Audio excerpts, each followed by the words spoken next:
I'm Roseanne's daughter, Zoe, and also the moderator for today. Before I introduce you to Rose, first, a very special thank you to Kino Kunia Bookstore KLCC and also Hanson Distribution Malaysia for organising today's very special event. Our featured author today is Rose Gann, the mind behind the Penang Chronicles series. British by birth, but very much at home. In Malaysia, Rose has spent years immersed in Southeast Asian history and culture, living in Kuala Lumpur, Penang, Bangkok, Jakarta, and with her Malaysian family.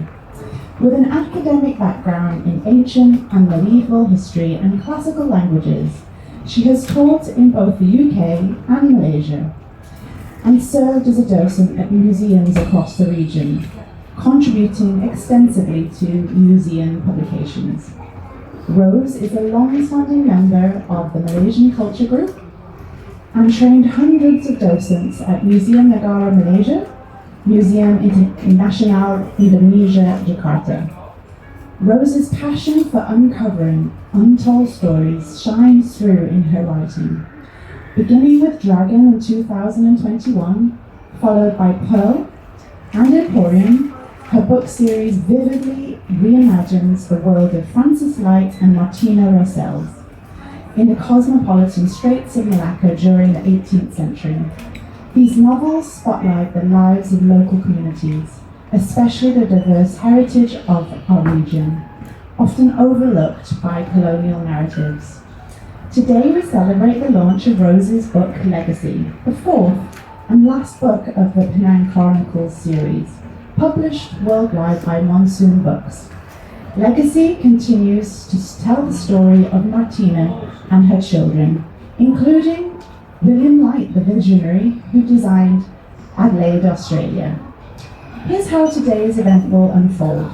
We'll begin with a conversation with Rose, followed by a reading from Legacy, and after that we'll open the floor to the audience for your questions and we'll do a question and answer session.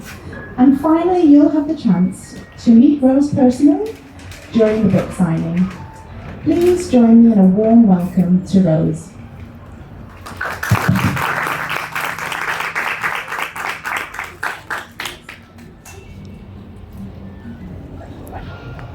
Hi everyone, thank you so much for coming out. I see some faces I really know well and I haven't seen for a long time, and that's absolutely wonderful. Lots of new faces too, people from all over the world popped in, some just found me by accident. Thank you very much for coming, I do appreciate it on a busy Saturday, and the KLCC is not an easy place to get parking, so I do appreciate your arrival. Okay, let's get started with the first part of today's session, the conversation. And this is very much going to be informal, as if you are joining us around the dinner table, which is often quite lively and heated debates over our dinner. So to start off, Rose, apart from the introduction I gave about you there, tell us a little bit about yourself, something that I hadn't covered in the bio data that you think the audience might be interested to know more about. Well, thank you for this sort of academic background and everything, but what I feel I really want to talk about is that although I look like an archetypal British older lady, in fact one of the dear girls at the Penang Literary Festival called me a sweet old lady. I wasn't quite ready for that. And I am British raised, British educated, I've had all the benefits of that, British passport holder. But I'm of Irish heritage, and Britain is a multicultural country quite as much as Malaysia is. And multicultural means people like me, means our ethnicity. I was raised by an Irish dad and an Irish mum who had a really quite a healthy disregard for many aspects of British life.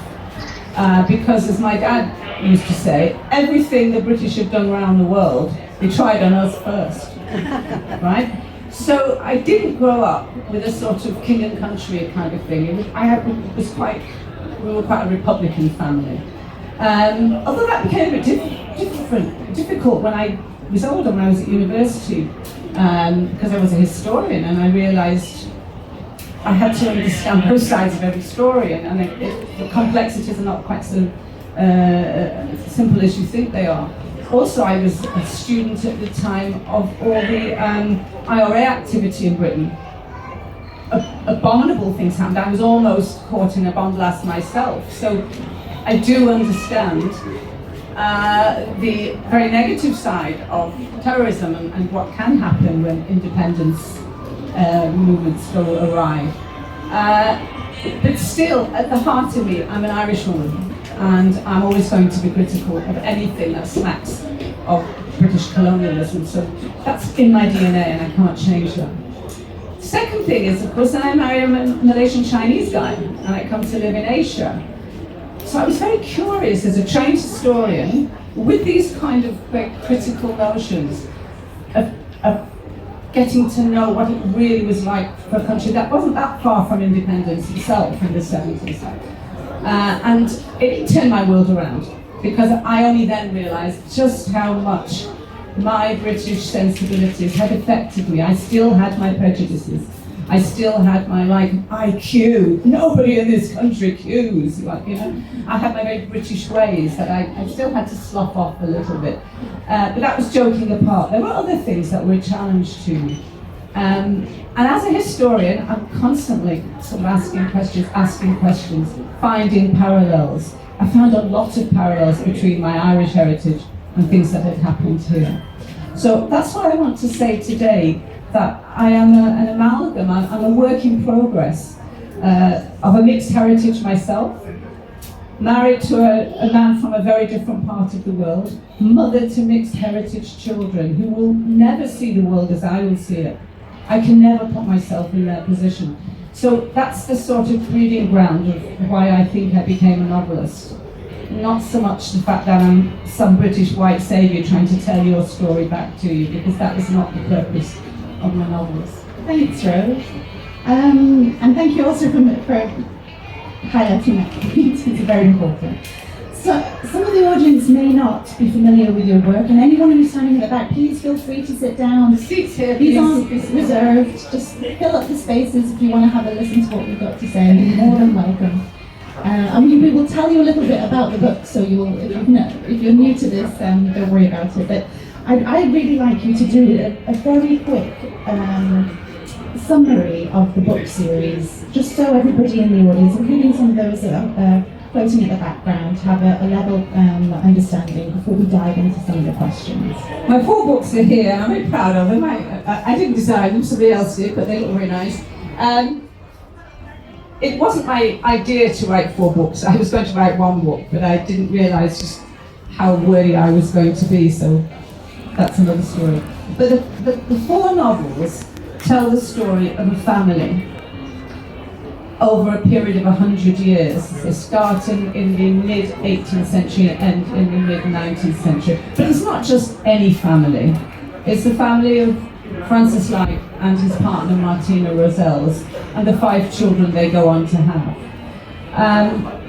The first book, Dragon, is very much Francis Light's book, because if you read a biography of Francis Light, it'll say he was born in Suffolk, and the next thing you know, you're in Penang.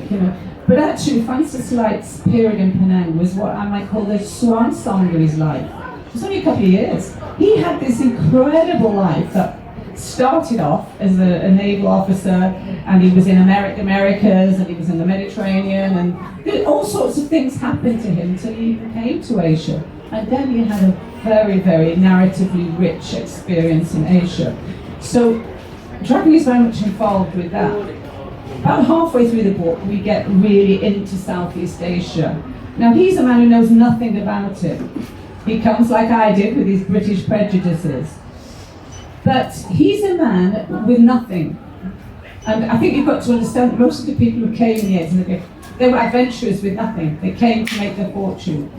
And it was a very dangerous and difficult place to be. So Dragon is talking about how he acclimatized himself, the locals he met who became his friends, the languages he learned, the adventures, the dangers. And it's very much turned the story from a man who became one of the local community himself, because the British don't accept him. He's an illegitimate nobody. And in fact, the more he integrates with the locals, The more he gets to know the movers and shakers, the sultans, the traders, the less the British trust him, because of course he's gone native.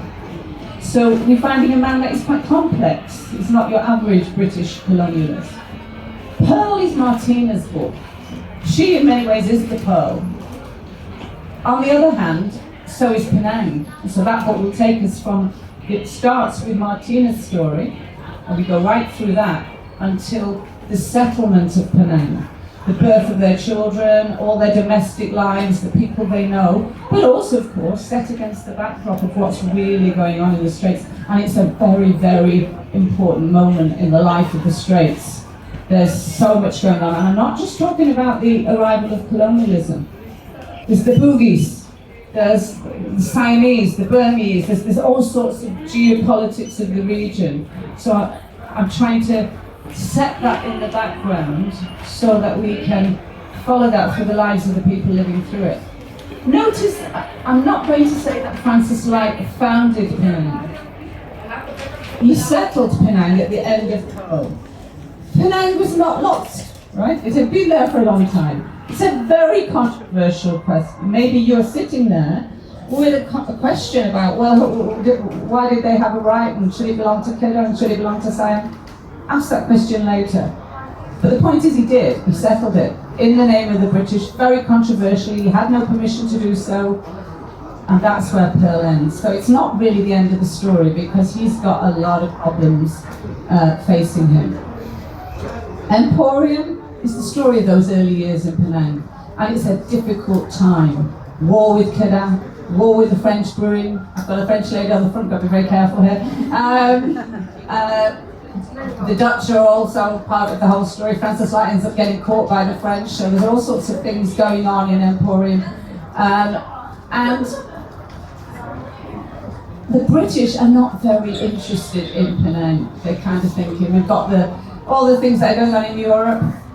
This is just so with no investment, and he's got no money for it. It's so rich a period of trial and tribulation, but yet, even for all that, it becomes a highly successful port in a matter of a few years. But what makes it a highly successful port is all the people that come from the region. It's not the British, it's the Javanese, it's the Achinese, it's the Siamese, it's the Chinese, it's the Chulias, it's the Darya Peranakan. They are the people who are going to build up this island. And that's the story. It's full of the stories of those people, as well as, obviously, the setting of the British in the background. And Martina, this mysterious woman who we know so little about, who is now the Lady of Penang. And, that was something very important to me. And then legacy is what happened to her children and their children after Light dies. So I won't say any more, because that's the book we are actually talking about today, so I'll say more about that later. So for those who've never read them, that's what you kind of get. That's the overview of what you're going to get. Thanks, Rose. Coming from a background in ancient and medieval history and classical languages, this seems quite far from your area of expertise. And at the time when you wrote your first book, you weren't even a novelist yet.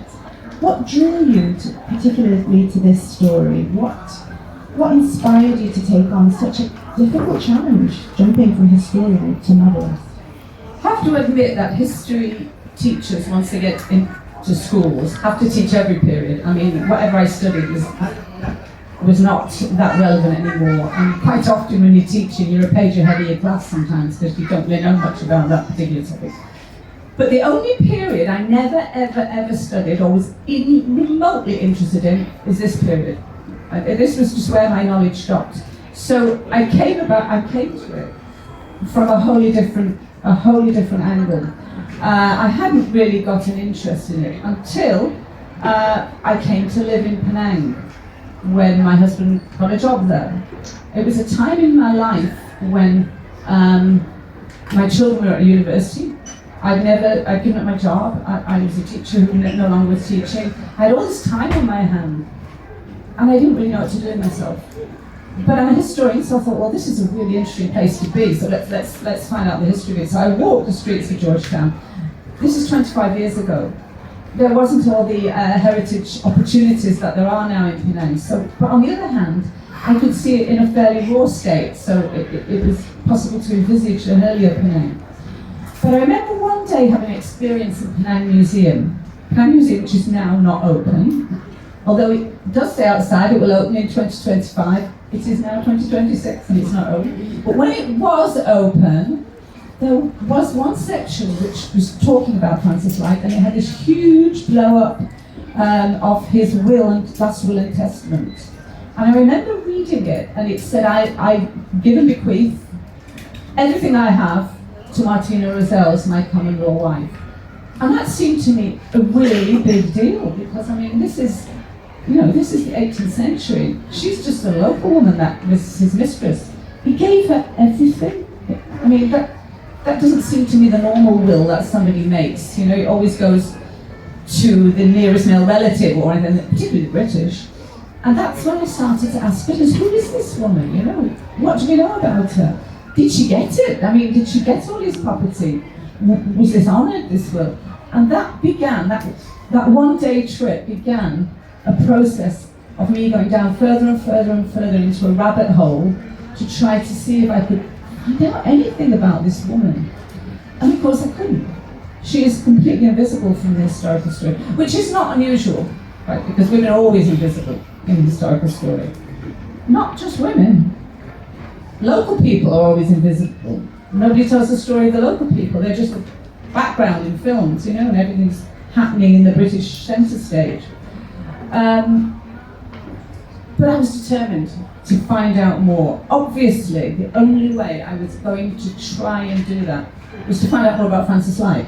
So then I started digging into his life. Now, this wasn't something I was doing all the time, but I had a file on one computer that I moved to another laptop. You know, over the years, I was always looking. There was obviously a lot more about Francis Light. I mean, you could always find more, but it's all through the British lens. The British are brilliant at record keeping, though, so every committee meeting is minuted, there's letters are all kept, journals, diaries, you know, births and deaths records.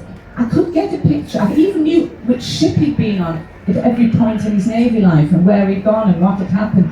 I could make this framework, but where was Martina in that? I could only tell you where she was at a certain point. I couldn't tell you anything about her. So that's as far as I went with it. But it was an obsession to find out more. And I realized in the end, there is no way to tell the story unless you do it in a fiction. You have to create her. You have to find a way to create her. Francis, I can create from the history, but I cannot write a historical piece about this. It has to be fiction. Although Francis's world was very dominated by men, as a naval officer and later as a merchant trader, your books, going back to Martina, really deeply rooted in the lives of women, which I love. In fact, some of these women wield real power, such as Lady Chan in Phuket, and others exercise unusual agency, such as the Nyonya Lady as an ambassador from the court of Kedah, sent to entice Light to establish a British presence in Kedah. Even within the home, we see matriarchs whose influence extends far beyond family life. It's rare to see Asian women portrayed with such prominence and complexity in that time. Maybe more so now, but very less then. Why was it important for you to bring these women to the forefront in your narrative in the book? Well,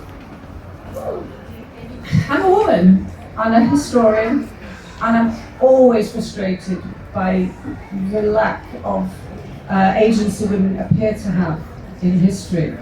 But of course we know that is not the case. Women are half of the sun, isn't it? You know, half the sky, you know, they're the part of it. But also what I did discover very early on in the story, in my research, was that Francis Light did a lot of things that seemed to have Martina's hand behind them. Somewhere way through it all, I could find this invisible hand pushing him. a very obvious example of that is that when he did settle on Penang, within 4 days of the initial settlement, when they hadn't even got the fort built, there was a little Catholic chapel. Well, I say chapel, it was probably a hut, an Attab hut. And masses were, it was actually on the Feast of the Assumption, which is August 15th. It was only a few days before that they actually settled the island. And Mass was said there. And one of the largest groups of early people to settle were Eurasians and a Catholic priest.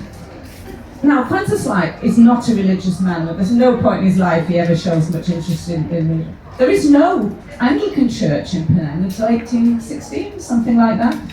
And yet 4 days later, there's a Catholic chapel on the island. If you don't see the hand of a Catholic wife saying, we've got to get the children to church, like, you know.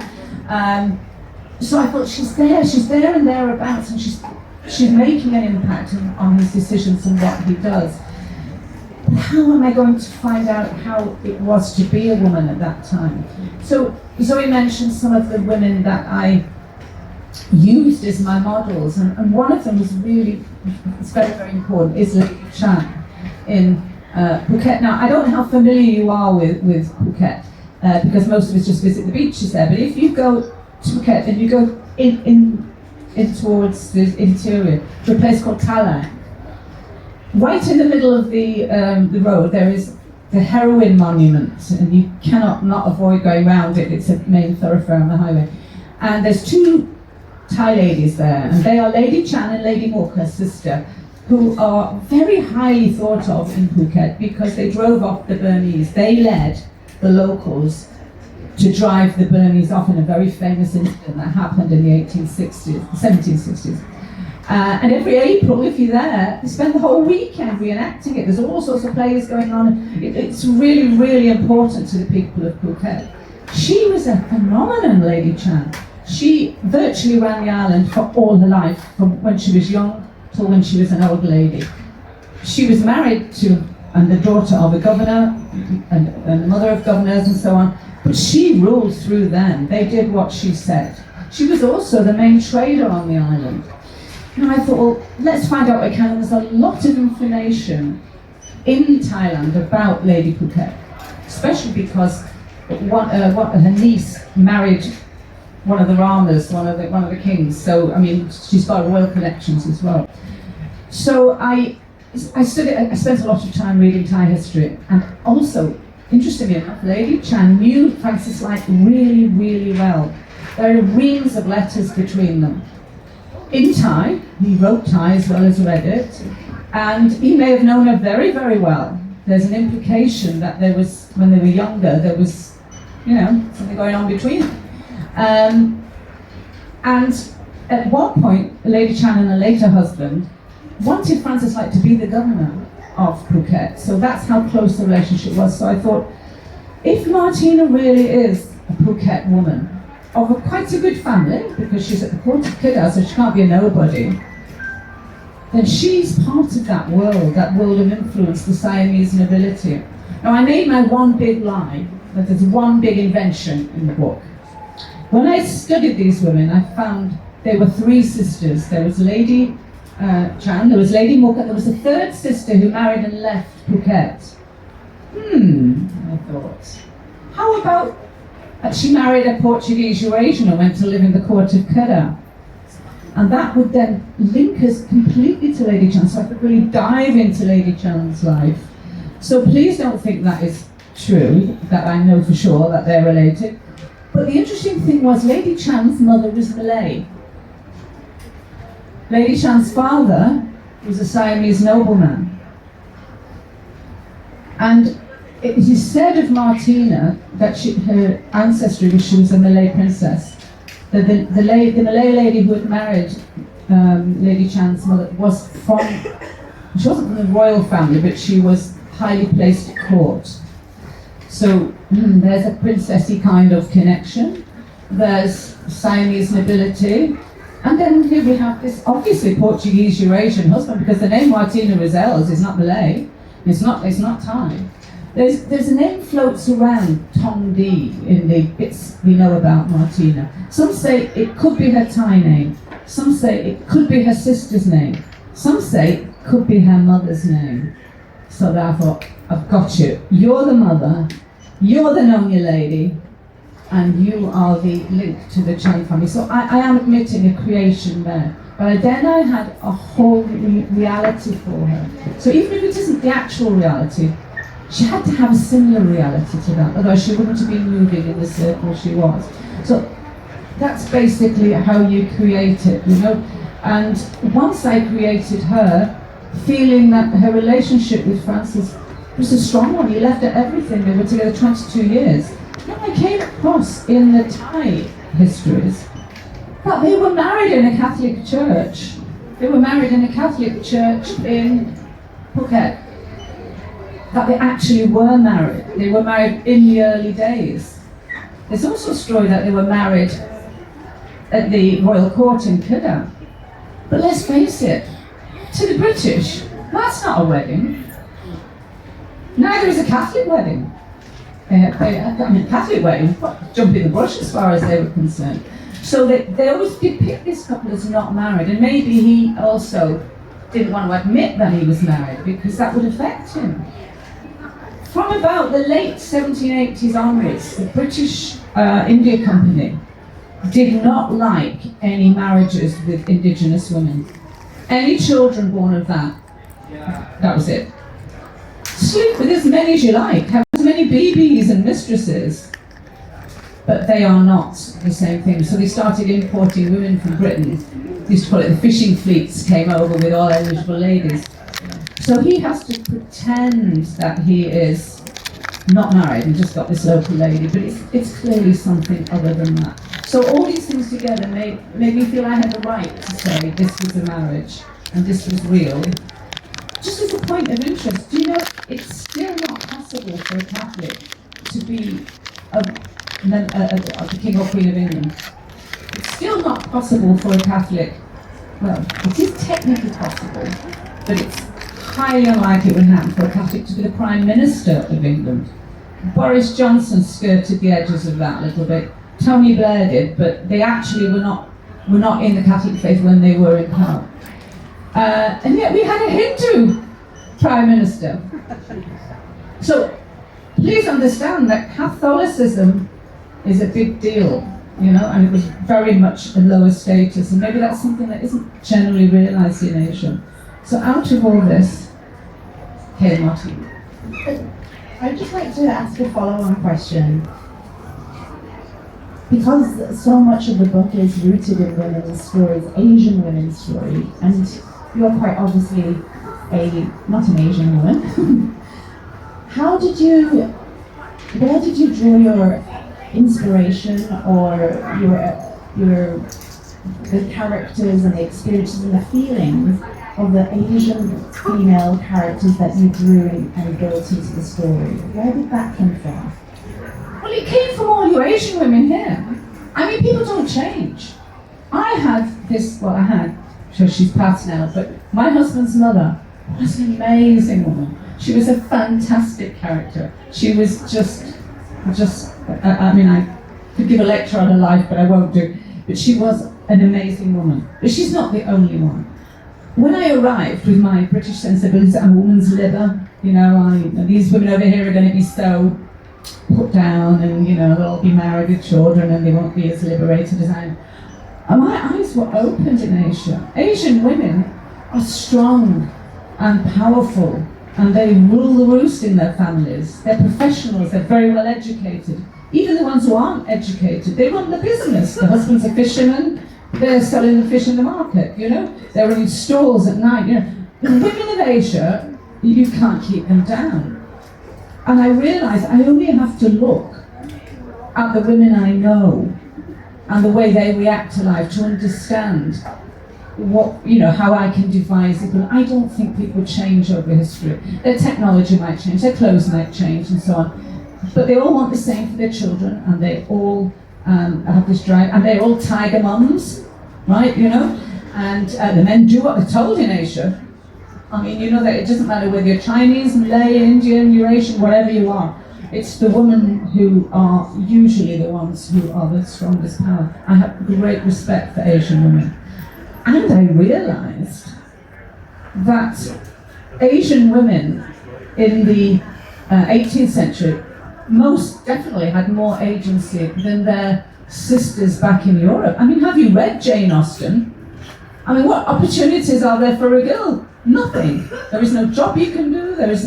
So I realised that I need these Asian women to really show themselves for what they are, because the West doesn't understand. The West doesn't understand it. Just because you put a scarf on your head doesn't take away your personality and your drive and your passion. And I really wanted that to come through very, very strongly, because I think today we are really, really struggling against the West having still the same arrogant attitudes towards other parts of the world, and not understanding that there are many ways to achieve something, many ways to achieve agency. So I just used simply the funny stories that happened in my own life and inserted them into the past. Thanks. So we're now going to come to the point of today's session, and I'm going to ask you a question about legacy. We're launching it today. It's the fourth and final novel in the Penang Chronicles trilogy. Originally it was a trilogy, if you don't know that. And trilogies are usually 3, but this is a 4. So when you finished the third book of the trilogy, Emporium, it became very obvious to you that Martina and her children's story did not end with the death of a white man. Their story continued, and it was a fascinating journey that had not been explored in other literature. So in what ways did the narrative of legacy, as opposed to the first 3 books, change now that the British male white man figure is no longer the centre stage of the story? I hate to give that spoiler, Francis Light is dead. My lovely grandson, who's been floating around at the back there taking photographs, you'll hate that, I've drawn your attention to him. 2 or 3 years ago, he was much younger then, we launched one of the books in the E&O in Penang. And he'd sat through this similar talk, and then it was questions for the audience, and then his little hand goes up. And oh yeah, right, what's he say? And he said, "What about the children, Grandma? Are you going to write about the children? Or are you just going to forget about them, I thought it was a great question. But of course that applies the same to Martina. I mean, what kind of woman's rights will it be if just because the white man dies, the story ends? Martina lived a long time after Light. She had a full life. And of course, once her white partner is removed, she's a very vulnerable woman.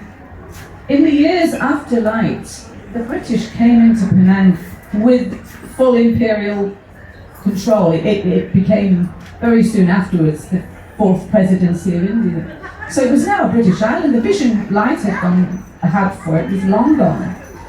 She was a nobody. She was just a local woman. All status she had was removed. Her children were children of mixed heritage. Now, we know that William was sent back when he was 6, so he's been brought up in England as a gentleman. So he's got obviously he's got that. He's going to be very British. The 3 girls are in Calcutta, being brought up by British people in Calcutta.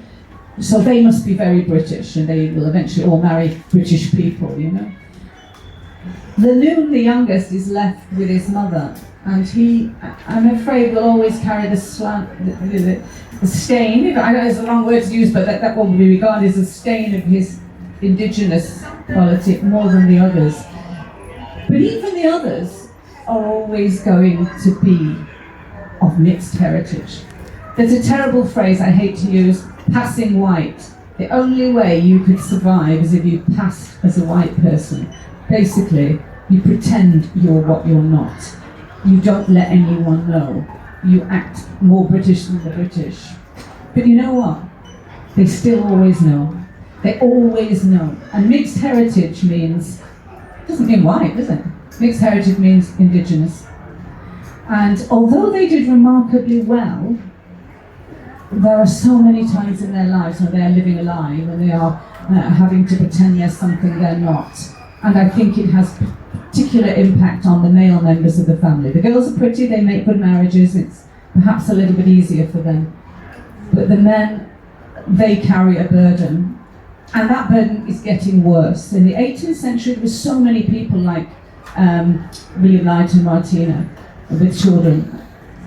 But by the 19th century, prejudice, privilege, bias, all these kind of are so strong, people are going to notice. And Legacy is very much a story of living with mixed heritage.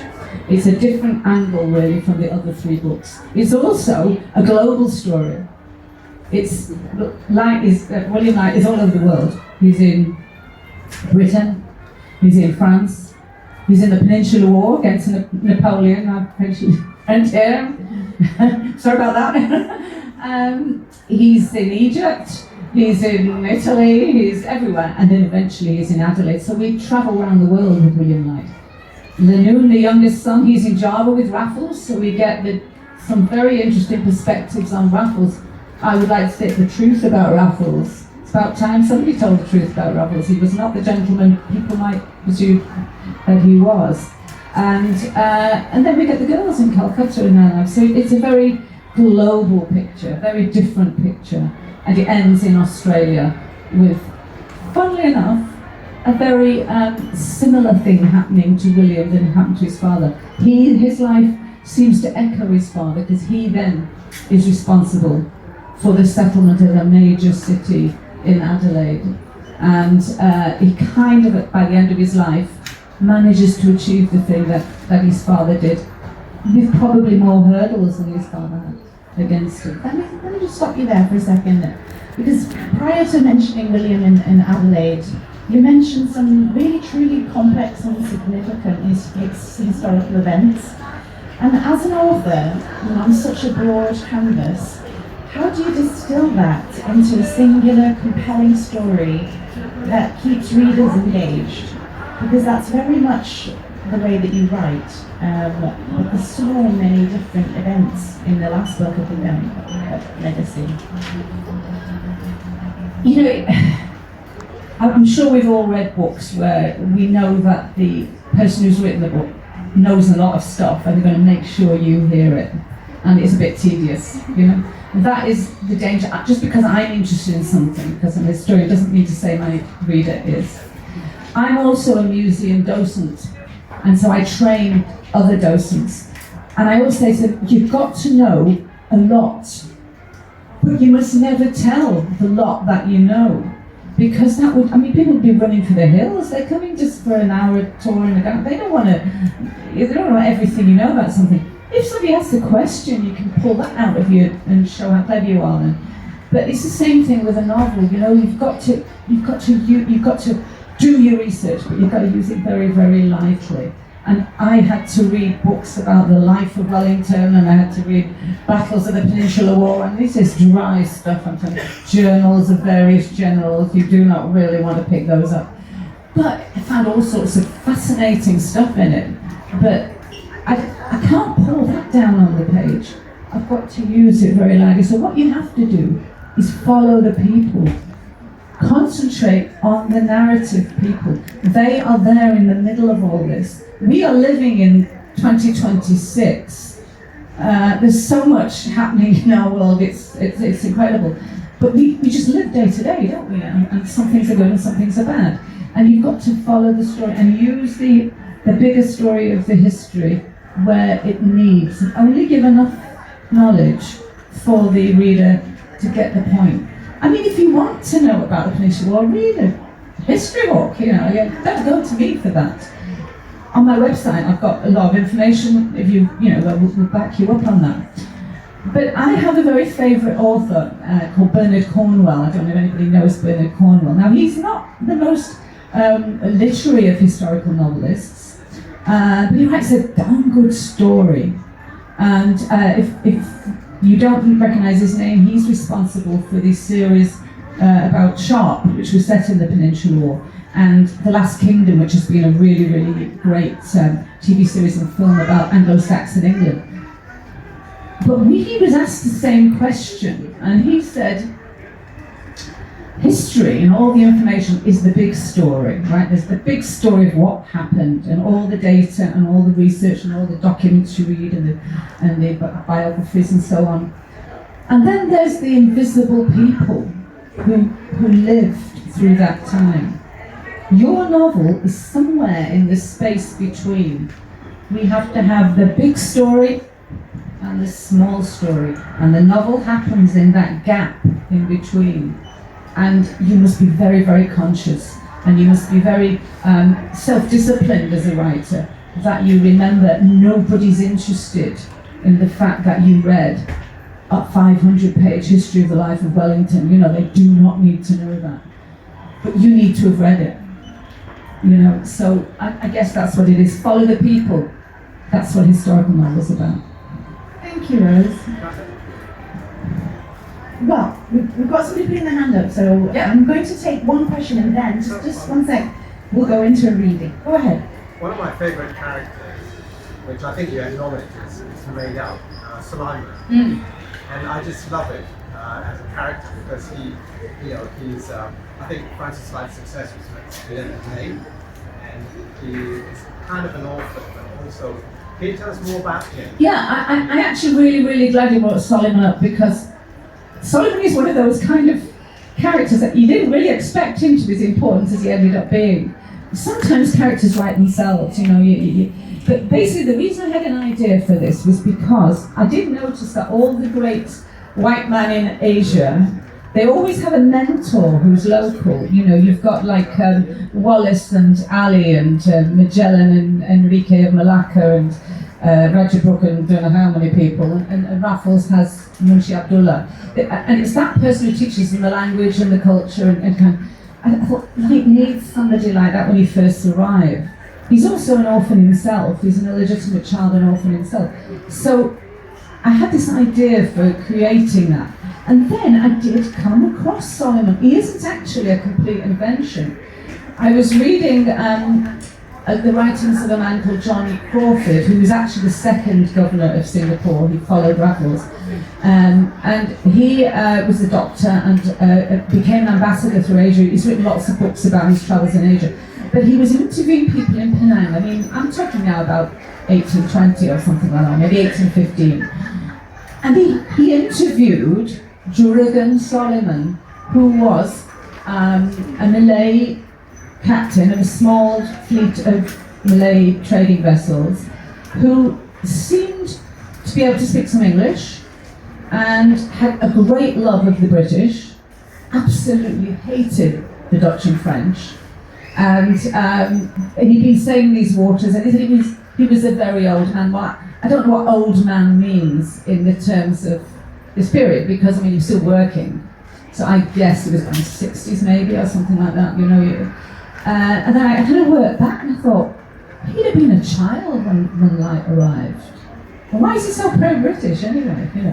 And so I took Solomon, who was a real person, who had done well in life through the British, and then I evolved the story. And the point was, I needed a Malay mentor. I needed, because Francis Light is fluent in Malay, he actually writes Jawi, he writes to all the sultans in Jawi. I wanted somebody who would lead him through this world. That it could also show that Light was lost, he had no family, he was an orphan. He would sympathise with this boy, so they would. But then what happens to these boys when they become older? Because he's brought up by an Englishman, but yet he's never going to be British. And of course the challenges rise in Solomon's life as he gets older. He has to make a decision at some point. Where do I stand? And it became a part of the mixed heritage story I was telling. Somebody who was brought up outside their natural environment. He refines his religion, he refines his people in the end. And I felt that was very important. And in the end, he had to make a decision: which side do I belong to? And in the end, he knew it was never going to be British. You know, so that's the sort of the growth of Solomon. But he made sure that I wrote about him. He just forced his way through the story, and he's one of my favourite characters too. So he's real. So he is actually real. There's an interesting picture as well. I often use pictures of like Ali Wallace if I'm doing a talk, or even Enrique of Malacca, and I say, look, I know these are something else, but you've got to have a picture in your head of what he looks like. And so I've got him growing his hair long when he's older and looking a bit like, sort of Johnny Depp, something like that with his long hair. Jack Sparrow. Jack Sparrow. Apparently, interestingly enough, Jack Sparrow, or rather Johnny Depp, based Jack Sparrow on that engraving of Enrique of Malacca. So there you go, there is a kind of connection there. Thank you. So we're going to have a quick reading from Rose, and then there'll be more opportunity for you to ask some questions, and Rose will answer. Here's your reading. I'll just introduce the chapter while Rose grabs a quick drink of water. So this is chapter 10, Paradise Regained. It's 1805. Anne and William Light arrive in Penang from Calcutta to stay with their mother, Martina, in the home of their childhood on North Beach, Penang. It's been 13 years since William has been on the island, and even longer for Anne. The reading captures a few very pivotal moments during their visit during that time. Over to you, Rose. Early one morning, Anne took her customary stroll upon the empty beach, knotting her sarong dhoti style to wander aimlessly, collecting shells and chasing crabs in rock pools, or paddling in the shallow surf and dancing in the waves. This was freedom, as fresh and bracing as the fragrant sea breeze that cooled the fierce heat of the day. Just then, William dashed past in his breeches, splashing Anne with water before diving into the foam, swimming strongly out into the bay. He floated starfish-like upon his back, staring at the endless blue sky broken only by the foamy drift of clouds.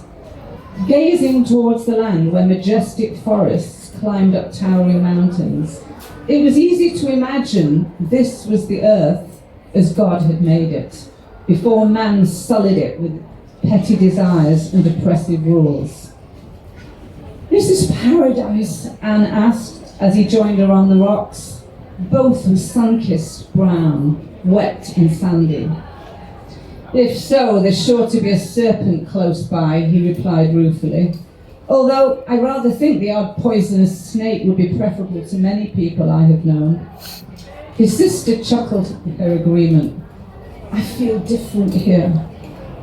Away from the prying eyes of Calcutta. It's as if a part of me hidden all my life is only now seeing the light. Perhaps within my soul I am more a woman of the Straits than British." William shrugged, picking up a stone to skim across the waves. "I feel different everywhere, Lukey. It is our lot to stand between two worlds wherever we may be. I doubt we fit in here either. 2 weeks so far, and not a single invitation of note. They dismiss us as mixed-race, misbegotten children to be ignored by polite English society. After a while, I suspect we would feel the estrangement mightily, although for now it bothers me not one jot. I have little interest in currying their favour," he added, not entirely convincingly. His very observation suggested he felt acutely the sting of rejection. "But we have had plenty of engagements from the native merchants. They regard the children of Francis Light as very honoured guests indeed," she reminded him. "They're merely settlers, not masters. For them, we represent our father and his past glories, perhaps even a useful leverage with the ruling powers. Their acquaintance brings us no advantages, very much the opposite, if they are the only ones with whom we mix. Bob Scott is British, as is George Haunter." Sorry, 2 pages. "Men who have gone native by English standards. While I am as charmed as you by the hospitality of the local people, Penang is no place for us.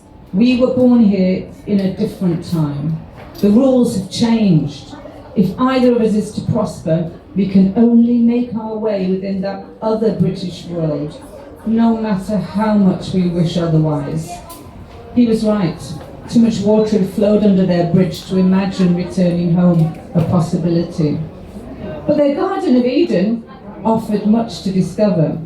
While Martina busied herself with her children and her church work, the siblings spent many happy hours exploring with their Chinese cousin, Kokok Chai.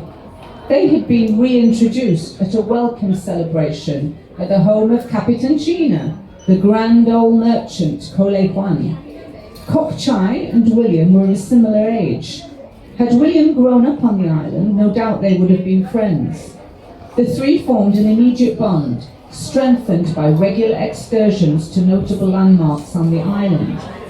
One day, they climbed up Flagstaff Hill, a trek for which Anne cast aside her skirts, borrowing Laloon's old breeches and shirt along with stout boots and a straw hat. Although used to hot weather in Calcutta, here the air was so heavy with humidity that it hung listlessly about them at any time of day, soaking garments in sweat. Nor was that the only challenge. Despite the well-worn path laid with large stones, the forest crept relentlessly forward. Eden's serpents might well droop from any overhanging branch. The explorers carried stout canes and knives. Kok Chai had brought a rifle. Tigers are not entirely unknown, he informed them at one point when they were too far up the mountain to do anything about it. But once on the high plateau, where their father had built his retreat, Strawberry Hill, their toils were rewarded. Views of such magnificence spread out before them that William immediately threw himself down to sketch, vowing next time to cart up his watercolours and easel no matter how onerous. The entire Malay Peninsula lay before them, stretching into infinity across the silvery sparkle of a deep green sea awash with boats. The day was clear enough for them to gaze across the Andaman Sea to the hazy distance beyond where India lay. Our father made this possible. His achievements were remarkable, Anne gasped. Without him, this would still be a deserted island, inhabited only by fishermen and pirates, Kok Chai agreed. Your father changed the whole nature of the straits. Ah, but for good or ill, though, William wondered out loud. His Chinese friend smiled. Well, that depends on which side you stand. Indeed. My father died up here, you know. Mother told me this morning. They had taken him up when his fever worsened in the hope that the air would be more conducive. The hills are cooler, Kok Chai said. It is the custom to convalesce on the heights. Anne seemed overcome. This view, it must have been the last he saw. Then he must have known heaven awaited, William replied, a fond arm about her shoulders. For surely this is the gate to paradise. Please God, we all have such an end.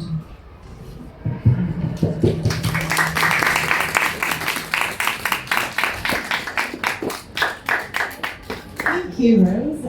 And now, just before we start the audience Q&A, we've got some time to hear from you and answer your questions, hopefully. I want to sneak in one last question. Sorry, Mom. And this will give the audience some time to think of some really good, juicy questions. So this is going to help you guys. The world of Eurasians is really central to the whole of your series.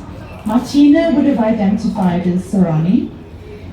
I recently read a book called Others Is Not a Race by Melissa De Silva. And I'm caught in the conundrum about what it is to be Eurasian and where is the place for Eurasians in the modern age, the modern Malaysia. Is it time to widen the definition? Recognize new character? What about contemporary Eurasians? People like me who are clearly not fully Chinese or Indian or Malay, whatever it states in our IC, you don't quite match up.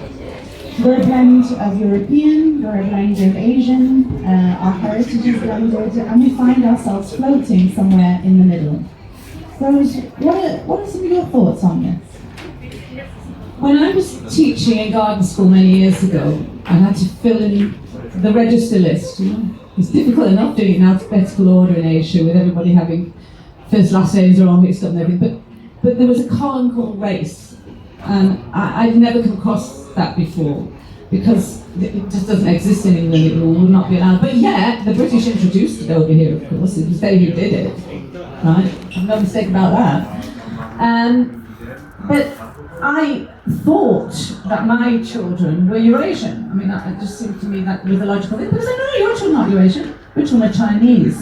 And I didn't really understand till then that Eurasian is a specific group of people in Malaysia. But yet, almost every form has no space for them. So they are line, aren't they? You know, you've got this awful thing, line, which I think the ultimate othering of a group of people. I know that there are not many Dutch Eurasians. There are more Portuguese Eurasians, but they're still a relatively small group. But where do they belong? I'm so delighted that Peranakan has now been accepted as a group to put on your IC in Malaysia. But what does the Eurasian feel? You know, I mean, it seems there's a question about this. I don't know the answer to this. I really don't know the answer to this. But I do know their story is often overlooked. We think of certain groups in this country, but we don't usually add Eurasian to that group. And I really think, I hope that my books can raise the issue, because many of these Eurasian families, they go back as far as the Peranakan families. They go way back, you know, in Malacca and so on. They have had a very, very major contribution to the region. And I think it's something maybe we should address a little bit more. So yeah, maybe some other people have got a comment on that. Thank you very much, Rose. And now it's audience question time. So if you have a question, put your hand up, I'll come over to you and I will hand you the microphone. Feel free to introduce yourself to Rose and then fire away with your question. Anyone wants to ask? Okay, great. Thank you for starting us off. I'm the French woman. I did ask this to you after just reading Legacy recently, but I was really surprised by how you portrayed Raffles. And that's absolutely something I've never seen in Harmonies. So if you could share a little bit more about this character. Yeah, I can't hide. I have never been a fan of Raffles, even before I wrote this book. Everything I read about him makes me dislike him even more. And I sometimes think we twin Raffles and like together, and actually they're not the same kind of man. Raffles is a man of the company, and if it hadn't been Raffles, it would have been somebody else, like who did it, you know. And he's a man who achieves great things, but very much on the back of other people's ideas. The more you read about him, the more you realise that I don't think he had a single idea of his own. He's a very complex man, but what most people don't understand is that he was actually impeached for his work in Java. He was sacked, he was brought back to Britain, and then he was sent to Bencoolen as his next posting. And Bencoolen was like being sent literally to die. It was like the worst place you could possibly go. They sent all the difficult people to Bencoolen and usually drank themselves to death if they didn't die of malaria in a few years. So he was not a man that was popular at the time amongst the East India Company, because he had blotted his copybook in Java. His wife resuscitates that after he's dead. She makes the myth. But most of the biographies of both Raffles and Light are not written for another 100 years. They're written at the end of the 19th century, when by this time it's Britain that is ruling, not the East India Company. It's now a British Empire. And they just want to make heroes. Oh, great pioneers who went and saved all these native people and brought them out of darkness. And they kind of invent Raffles, and they do a certain amount of that to Light as well. But when you look at the actual historical documents, Raffles is a very unpleasant man indeed, and he does some terrible things. And it actually rings very true to something that's happening at the moment. It's like Venezuela, everyone's talking about Venezuela. It's really about the oil, folks, right? The conquest of Java, it was really about the tin. You know, we find out, not very far below the surface, was that it was all about getting hold of the tin trade at the bottom of it all. And then they were sort of looking after Java for the Dutch. So aren't we good friends with the Dutch? But they were making sure they never let the Dutch get the tin back. It was really a very, there's a geopolitics going on there. And Raffles doesn't come out very well out of it. In Singapore now, they're really reviewing Raffles. They're very much more critical. But there's a lot of good history books. Tim Hannigan's book, The Conquest of Java, I recommend it to anyone who's interested. It's really, really readable, and it's really, really good. And he's got all the documents and all the letters that were sent, and the evidence is definitely there for a lot of things he did that were quite corrupt. So, yes, I didn't like him, and it's quite evident. But there's the other character in that part of the Rollo Gillespie, who is somebody who was a completely deranged soldier, but he hated Raffles as well, and he was the one who had him impeached. But interestingly enough, Lanun Light named his eldest son, his second son, Robert Rollo. So I think even though I invented the relationship between Lanun and Robert Rollo Gillespie, they knew each other very, very well. So, I mean, that's, again, not a complete invention. That's a great answer to a great question. Geopolitics and exploitation of resources, very, very on the topic at the moment. You even managed to make Babe cry talking about Raffles over there. So I think we've got some kindred spirits in our audience. Anyone else would like to ask any questions to Rose while we have this opportunity? I'll just warn you all out. Don't be shy. Do you want me to ask, or do I have you another one? Oh, yeah, go ahead, just go ahead. Well, you spoke about the children, but I think somewhere I read, was it in your, as a you connected to the descendant of the Light family. So again, I'm curious to know a little bit more on how they received your books and what did you learn Well, from it's them. been a revelation actually, because when you're writing a historical novel, if you invent all your characters, I think you can more or less do what you like with them. But when they're real people, I think you really got to be very respectful that the family is still around. And I did once go to Light's grave and say, look, I'll be as fair as I can be, James Scott and all the rest of it. But I've had an overwhelming response from family members, which has been shockingly good. I mean, for a start, people are so excited that somebody is actually telling the story, which they have always felt should be told. But some people are finding out, fairly recently I had a letter from a lady in Australia who did a DNA test, and long story short, she eventually found out she was related to Martina Roselle's second marriage. And we thought we were just white Australians. She said, we are so delighted. You've got this exotic part of ourselves we never knew. And these letters are coming from really far afield. There's a family in Britain who are it's still in Suffolk actually, and they're connected. But most of the relatives are many of the relatives are from the daughters, so they don't carry the name Light, as they married. There is one lady, however, who I contacted on one of these genealogy sites because she's had a private site for the Light family, and I wanted access to it because she seems to have some interesting stuff. So I wrote to Jennifer Light, an Australian lady, and she was absolutely wonderful. She just sent me everything she had. And then I met her in Adelaide. She drove from Melbourne to Adelaide. That's a long way, and she drove it just to meet me. And she believes she could be a descendant of William Light, although William Light is not supposed to have any children. And anyway, I entirely like her evidence. Her evidence is very compelling, and I can't go into it now, there's a lot of evidence. But there's a strand of Light's hair in the art gallery in Adelaide, and there's a big movement to try and get a DNA test done on that, so they could find if he did actually have a living child. Light's first wife was an Irish woman, which was very dear to my heart, and this is the link through a child that may have been born of that marriage. And his other 3 children were born from his second marriage, and none of them his, because his wife had them to somebody else. You have to read the book to find out what happened. Mary Bennett Light, his second wife, who is an incredible character, one of my favourite characters, was a very scandalous lady.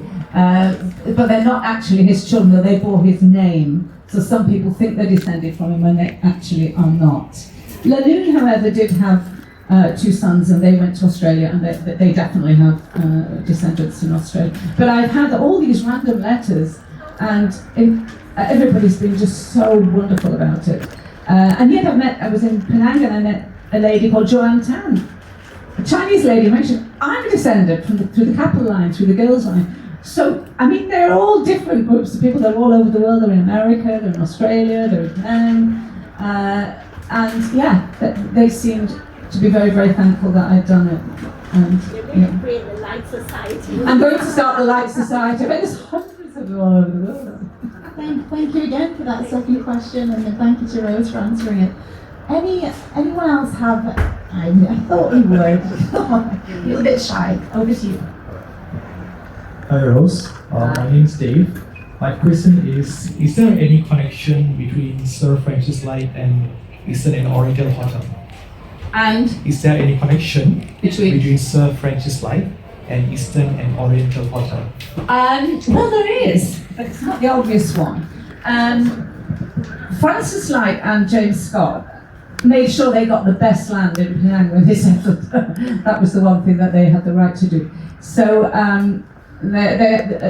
when he died, Francis was money short but land rich, and his main holdings went from the fort right along what they called North Beach in those days, and ended on the other side of the E&O. That was his land. They called it the Well Estate, and it was called that because Tanjong Panaga itself, the Panaga tree apparently has its roots a red and browny red, and they taint the water, so there wasn't a fresh water supply. So the Well Estate is the first freshwater well that they dug, and it's just just outside of where the E&O land is now. It's where Light Convent is. So the well was in the convent. In fact, it's still there. It's covered over, but they are aware of it. And some of the wall of the Light Convent is part of the old government house. So that is exactly where the power was in those days. But if you go, I mean, if you actually go to the side of Light Convent, there's a little alleyway with a beautiful condo on the left, can't remember the name of the condo now. And there's a little alleyway called Leith Gout, I think it's called. And it goes right down to the sea, and lots of people fish off the rocks there. And that's Martina's Lane is the name it was. And their house was there. Their actual, they had an atap kind of house there. That's where Francis really lived. Except it will be in the sea now, because that whole coastline is massively silted up. So the land extended way back into what is now the sea, so there's no signs of it left. It's an interesting little walk to do and sit on the rocks there. Somewhere out in that was where the house was. And if you see some of the later artworks of Penang, you will see how much erosion was happening. That government house was like only a few feet at one point. Scott had warned Light, don't build a government house there. He was smart, Scott. He said, that land will be eroded. He built his land way back on the other side of Level Light. And didn't have any problems like that. Interesting enough, the other side where Beach Road is, if you think about it, Beach Road is not on the beach, right? There's several roads and so that all silted up whilst the other side eroded. So it wasn't a very good choice actually, because of the way the sea was to move over 200 years. But yes, so there is. So E&O is actually built on Francis Light's land. And at a certain point when he was still alive, there was a very good doctor he was very close to who served at the fort. But he said, we need a hospital for the people. There are now 10,000 inhabitants in Penang. So Light gave the E&O land for a hospital. So the very first hospital was built on that land. Unfortunately, it was a malarial area. And they say as many people died after they went in because they eventually, of course, moved it much further out. The original hospital was much further away on the other side of Penang Road, so it wasn't quite a successful thing. But he did give that land freely to the hospital. So there is a connection with the E&O, but of course the E&O came up much later. Yeah. Thank you. Yeah, wait. I thought he still I'll bring the microphone so everyone can hear you. Scott seems a very interesting character.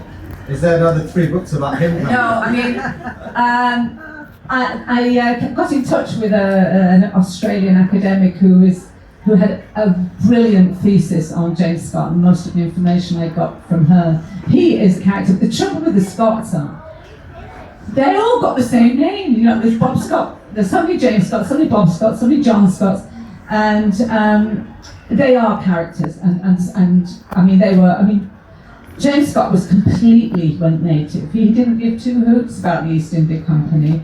He had women all over Asia. He had children. He didn't know how many children he had. He wore sarong, and he didn't suck up to the East India Company, whereas Light was very keen to make it with him. He is a character, but I think he's very unfairly being blamed for the impoverishment of Martina after Light died. And there is a myth that he took her money. And it isn't actually true. He was her supporter.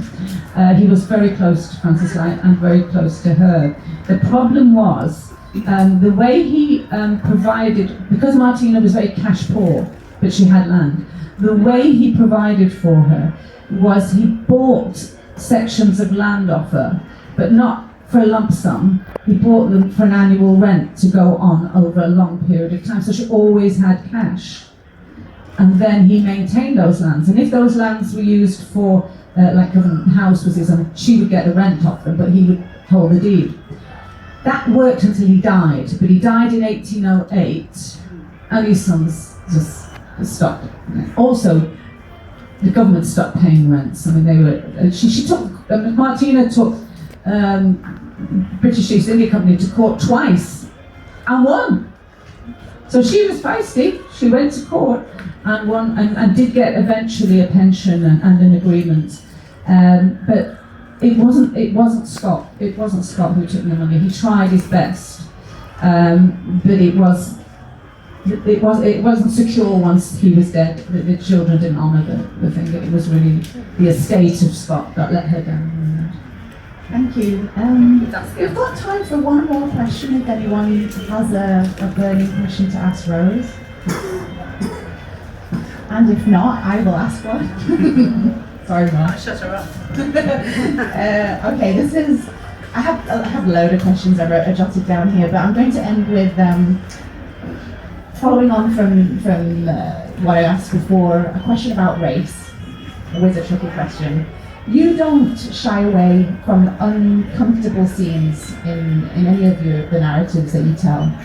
There's racial prejudice, there's cruelty, there's arrogance, there's social exclusion, injustice, corruption.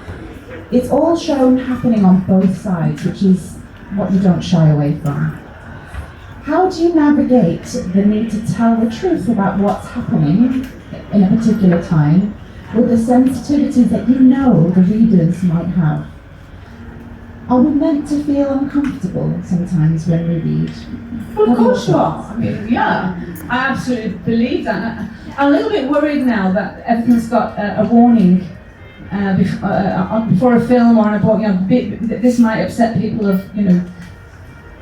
I am respectful of people's needs, but you know, sometimes you've just got to. This was the world as it was, you know, and we cannot pretend.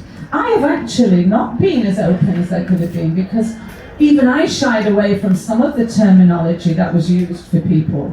I just couldn't write it down, you know, but obviously I applied it, you know. I read a book recently about George Orwell by Paul Theroux, and it's about the young George Orwell when he was in Burma, and he doesn't shy away, and it was a very uncomfortable read, but it's a wonderful read. But he uses those words that I couldn't even say, you know, the humiliation of language, the way it's used against people.